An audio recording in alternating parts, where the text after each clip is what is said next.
అందరికీ నమస్కారం అండి.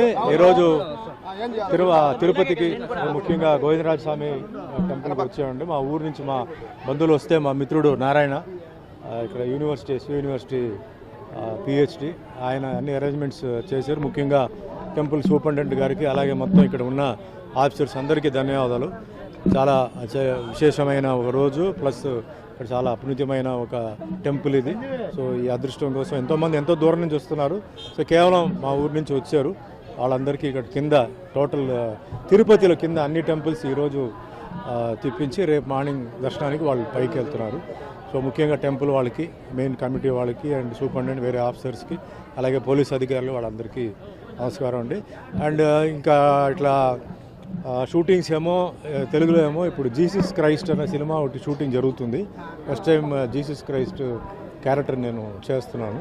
అదే కంటిన్యూస్గా జరుగుతుంది. ఇంకా తమిళ్, కన్నడ, మలయాళం అండ్ హిందీ ఈ భాషల్లో జరుగుతున్నాయి. బాగా బిజీగానే దేవుడి దేవాల్లో అన్నీ బిజీగా నడుస్తున్నాయి.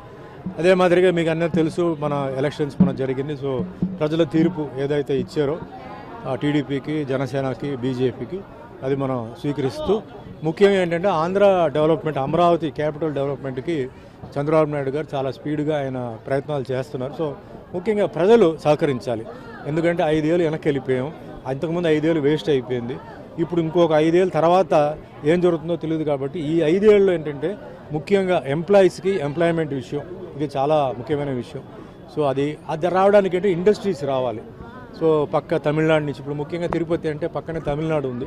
సో తమిళనాడు నుంచి ఏంటంటే ఇండస్ట్రీస్ ఇక్కడ పెట్టేవాళ్ళు, లేదా నార్త్ నుంచి వచ్చేవాళ్ళు, వాళ్ళందరికీ అవకాశం మనం ఇవ్వాలి, సహకరించాలి. అండ్ ముఖ్యంగా నేను మొన్న కూడా చెప్పాను, అమరావతి అనేది ఒక కాస్మోపాలిటన్ సిటీ అయితే మనకి ఈస్ట్, వెస్ట్, నార్త్ ఇండియన్స్ అందరూ వస్తారు.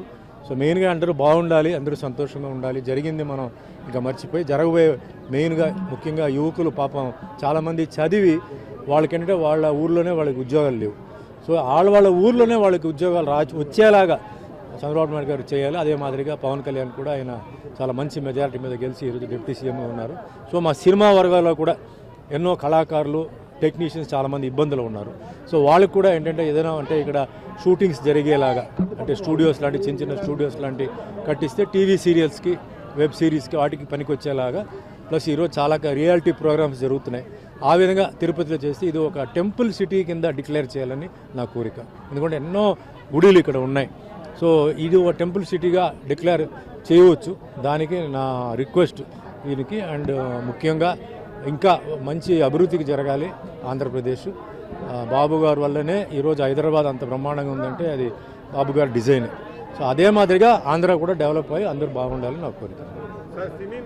వస్తుంది సార్. ఎందుకంటే జనరల్గా సబ్జెక్ట్ తెలిసిన మంత్రి అయితే అండి మ్యాటర్ ఈజీగా సాల్వ్ అవుతుంది. సబ్జెక్ట్ తెలియని వాళ్ళైతే ఏమవుతుందంటే వాళ్ళు ఆలోచించి వేరే వాళ్ళ దగ్గర ఒపీనియన్ తీసుకొని వాళ్ళు చెప్తారు.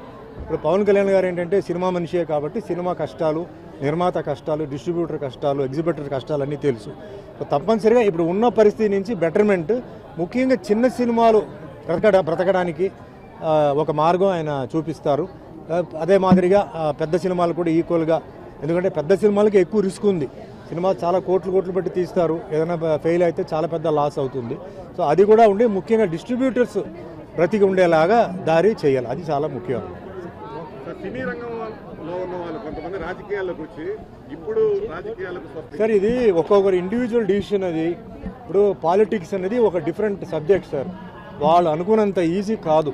ఎందుకంటే ఎంతోమంది ఏదేదో అడుగుతారు, అందరినీ సాటిస్ఫై చేయాలంటే చాలా కష్టం, కొందరిని అవుతుంది. మళ్ళీ దీంట్లో ఈక్వేషన్స్ ఉంది, క్యాస్ట్ ఉంది, కమ్యూనిటీ ఉంది, చాలా ఉన్నాయి. సో అవన్నీ బ్యాలెన్స్ చేస్తూ మేము తట్టుకుంటాం, జనాలు చప్పట్లు కొడతారు, ఊస్తారు కూడా, మరి వాటన్నిటికీ రెడీగా ఉండాలి. అలా చేయగలిగితే ఓకే. ఈ పదవి రావడం అంటే ఏంటంటే సార్, అది అందరూ ఏంటంటే రాగానే మనకి ఆ పదవి వస్తుంది అది చాలామంది ఊహించుకుంటారు. అది ఎవరికి తలరాతలో రాసి ఉందో అదే జరుగుతాయి. ఇప్పుడు మిగతా పనులు చూడండి, పని చేస్తే డబ్బు వస్తుంది, లేదా పని చేస్తే ఏదో ఇస్తారు. పాలిటిక్స్ అలా ఉండదు. పని చేసాం కదా, నాకు అది కావాలి ఇది కావాలంటే అది రాదు. అది చాలా ఈక్వేషన్స్ ఉంటాయి, చాలా విషయాలు ఉంటాయి. సో అలా ఉంటే పార్టీకి మీరు పని చేయండి, లేకపోతే మీ పని చూసుకొని వెళ్ళిపోవాలి, అంతే.